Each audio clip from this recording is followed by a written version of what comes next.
السلام علیکم ناظرین، آپ دیکھ رہے ہیں عتیق اسلامک وائس۔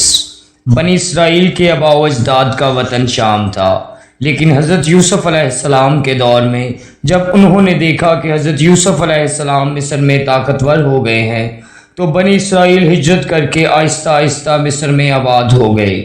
حضرت یوسف علیہ السلام کے بعد بنی اسرائیلیوں پر فرعونوں کی غلامی کا دور شروع ہوا اور آخر کار یہ غلام اللہ کے پیارے نبی حضرت موسیٰ علیہ السلام کے دور میں ختم ہوئی۔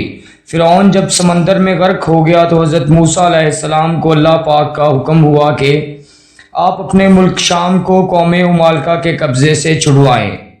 قوم عمالقہ ملک شام پر قابض ایک طاقتور قوم تھی جو اس وقت دنیا کی سپر پاور مانی جاتی تھی۔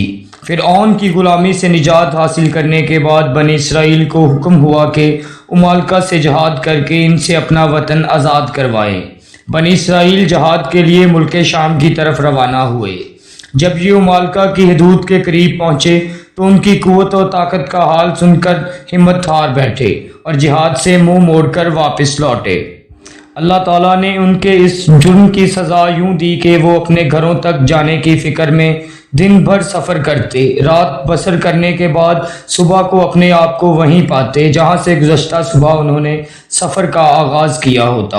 اسی پریشان حالی کے عالم میں 40 سال انہوں نے میدان طیہ میں گزار دیے۔ اس وادی میں نہ کوئی سایہ دار درخت تھا اور نہ ہی کوئی عمارت، نہ پینے کے لیے پانی، نہ کھانے کے لیے کوئی چیز، نہ ہی ضروریات زندگی کی کوئی دوسری چیز۔ جب بنی اسرائیل اس میدان میں پھنس گئے اور ایک ہفتے میں سب سامان ختم ہو گیا تو ساری کی ساری قوم حضرت موسیٰ علیہ السلام کے قدموں میں آ گری اور معافیاں مانگنے لگے کہ ہم اب تو اس میدان سے نہیں نکل سکیں گے بلکہ بھوک، پیاس اور گرمی سے مر جائیں گے۔ یاد رہے کہ اسی وقت بنی اسرائیل کی تعداد 6 لاکھ تھی اور میدان کی لمبائی 27 میل تھی۔ پھر جب حضرت موسیٰ علیہ السلام نے اللہ پاک سے اپنی قوم کے حق میں دعا کی تو اللہ پاک نے ان کی دعا قبول فرمائی اور بنی اسرائیل کے اوپر میدان میں ایک ٹکڑا بادل کا مقرر کر دیا جو دن بھر ان پر سایہ کیے رکھتا۔ کھانے کے لیے اللہ پاک نے ان پر من و سلوہ نازل کیا۔ پانی کا اللہ پاک نے ایسے انتظام کیا کہ حضرت موسیٰ علیہ السلام کو حکم ہوا کہ کوہ طور کا جو سفید پتھر ہے اس پر اپنا عصا ماریں۔ جیسے ہی حضرت موسیٰ علیہ السلام اس پتھر پر عصا مارتے ہیں تو بنی اسرائیل کے 12 قبائل کے لیے اللہ پاک نے اس پتھر سے 12 انتہائی لذیذ چشمے جاری کر دیے۔ میدان کے بیچ میں ایک نورانی ستون کھڑا کر دیا جو کہ رات کو بھی بنی اسرائیل کو روشنی مہیا کرتا تھا۔ اللہ پاک نے بنی اسرائیل پر وہاں اس قدر عنایات کی کہ ان کو گننا مشکل ہو گیا۔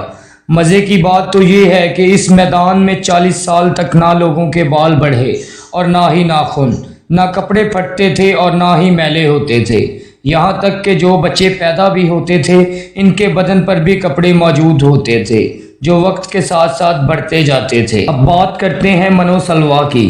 سورۃ بقرہ کی آیت نمبر 57 میں اللہ پاک ارشاد فرماتے ہیں، اور ہم نے تم پر بادل کا سایہ کیا، تم پر من و سلوہ اتارا اور کہہ دیا کہ ہماری دی ہوئی پاکیزہ چیزیں کھاؤ، اور انہوں نے ہم پر ظلم نہیں کیا، البتہ وہ خود اپنی جانوں پر اللہ پاک بھوک سے مرتے بنی اسرائیلیوں کے لیے جب حضرت موسیٰ علیہ السلام کی اللہ پاک نے دعا قبول فرمائی تو بطور خوراک ان پر شروع میں من نازل کیا جاتا تھا۔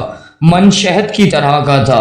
انجیل کی کتاب خروج میں لکھا ہے کہ جب وہ شبنم خشک ہو گئی تو انہوں نے دیکھا کہ میدان میں بہت ہی چھوٹے سائز میں گول گول چیز پڑی ہے جیسا کہ پالک کے دانے ہوتے ہیں۔ اسرائیلی قوم ان دانوں کو دیکھ کر پکارنے لگی، یہ من یہ کیا ہے؟ تو حضرت موسیٰ علیہ السلام نے ان لوگوں سے فرمایا کہ اللہ تعالیٰ کی طرف سے یہ آپ کے لیے غذا ہے۔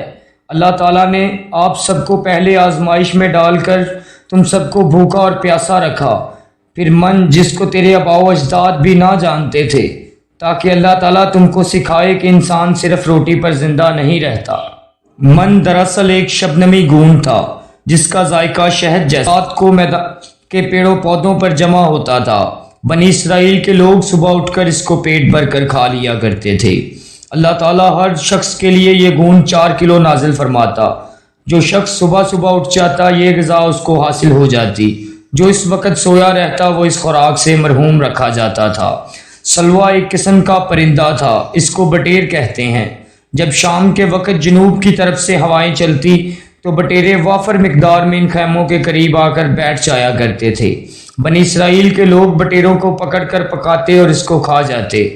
من و سلوا اللہ تعالیٰ کی ایک ایسی نعمت تھی جو کہ بڑی آسانی سے ہضم ہو جاتی تھی۔ یہ بہت ہی مزیدار اور خوشبودار تھا۔ اس کے علاوہ بنی اسرائیل پر اللہ تعالیٰ کا ایک خاص کرم یہ تھا کہ ان کے بال اور ناخن نہیں بڑھتے تھے، ان کے کپڑے نہ میلے ہوتے تھے اور نہ ہی پھٹتے تھے۔ ان کے گھر میں جو بھی لڑکا یا لڑکی پیدا ہوتا ان کے جسم پر اللہ تعالیٰ کی طرف سے لباس ہوتا تھا جو بچے کے بڑھنے کے ساتھ ساتھ بڑا ہو جاتا تھا۔ اس طرح اللہ پاک نے بنی اسرائیل کو من و سلوا اور بے شمار نعمتوں سے نوازا تھا۔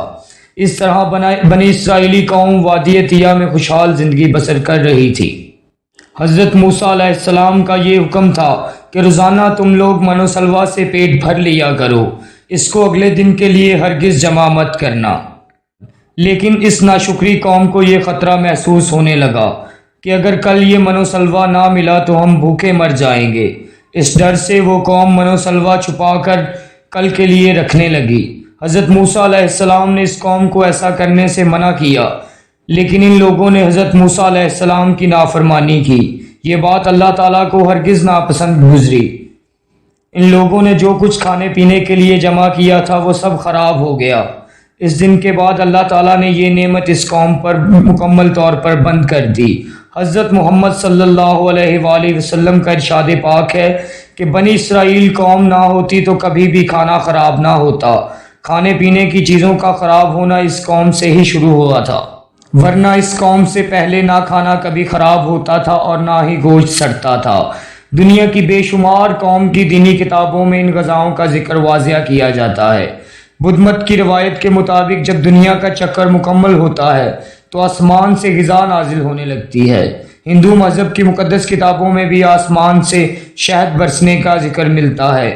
پرانے یونانیوں میں بھی یہاں ایک آسمان سے اترنے والی غذا کا ذکر ملتا ہے جس کا مزہ شہد کی مانند تھا۔ یہی شہد جب سمندروں اور دریاؤں پر برستا تو ان کا رنگ شہد کی طرح کا ہو جاتا۔ ہم نے دیکھا کہ خدا نے بنی اسرائیل کے لیے سمندر کو 2 حصوں میں بانٹ کر راستہ بنا دیا۔ وادی طیہ کو اللہ تعالیٰ نے ان کے لیے بے شمار نعمتوں سے مالا مال کر دیا۔ ان سب نعمتوں کو حاصل کرنے کے باوجود بھی بنی اسرائیل کے لوگوں نے اللہ تعالیٰ پر یقین نہ کیا۔ ان لوگوں کو حضرت موسیٰ علیہ السلام نے منع فرمایا کہ کھانے کو ہرگز اگلے دن کے لیے نہ جمع کریں، لیکن اس کی نافرمانی کرتے رہے۔ انہوں نے حضرت موسیٰ علیہ السلام کی کوئی بات نہ مانی۔ یہی بات ہم پر تسلط ہوتی ہے کہ جب ہم کسی مشکل کا سامنا کرتے ہیں تو ہم اللہ تعالیٰ کی تمام نعمتوں کو بھول جاتے ہیں کہ اللہ تعالیٰ نے ہم کو کتنی نعمتوں سے نوازا ہے۔ ہم کو صرف اور صرف موجودہ مصیبت نظر آتی ہے۔ ہم کو ہمیشہ اللہ تعالیٰ پر بھروسہ کرنا چاہیے۔ اللہ تعالیٰ ہر وقت اپنے بندوں کے ساتھ ہوتا ہے۔ اللہ تعالیٰ کے لیے ہر کام کرنا بہت ہی آسان ہے۔ اللہ تعالیٰ سے دعا ہے کہ اللہ تعالیٰ ہم سب کو نیک و پرہیزگار بنائے۔ آمین یا رب العالمین۔